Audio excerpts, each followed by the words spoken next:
এখন প্রমোশন হয়েছে। আপনারা দেখছেন জিএসডব্লিউ সিমেন্ট আনলোডিং হচ্ছে। জিএসডব্লিউ সিমেন্ট শুরুতে মজবুত, পরে আরও মজবুত। দেখছেন আমাদের রাজা সাহেব খালি করছে।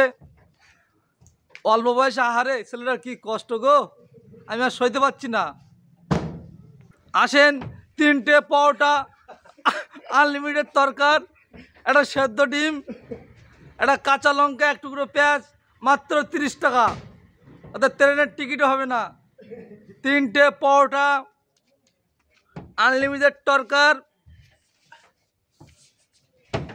এক টুকরো কাঁচা পেঁয়াজ, একটা সেদ্ধ ডিম, মাত্র 30 টাকা। আপনারা দেখছেন সিমেন্ট খালি হচ্ছে। এই সিমেন্ট কাজ করার আগেই জমে যাবে, কাজ করার আগে মাখাতে মাখাতেই জমে যাবে।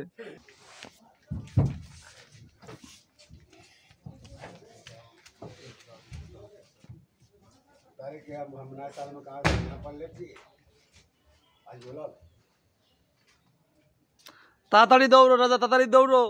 তুমি নাকি অলিম্পিক টিম পড়ে বা অলিম্পিক ট্রফি নেবে আবার দৌড়ে দৌড়ে।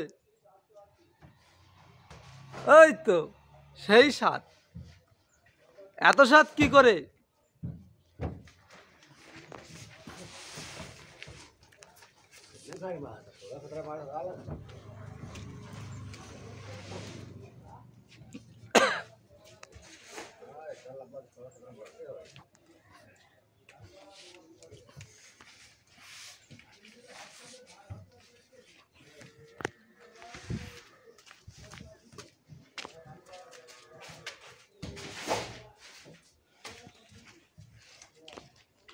वीडियो बेटा रख लगे वो देखो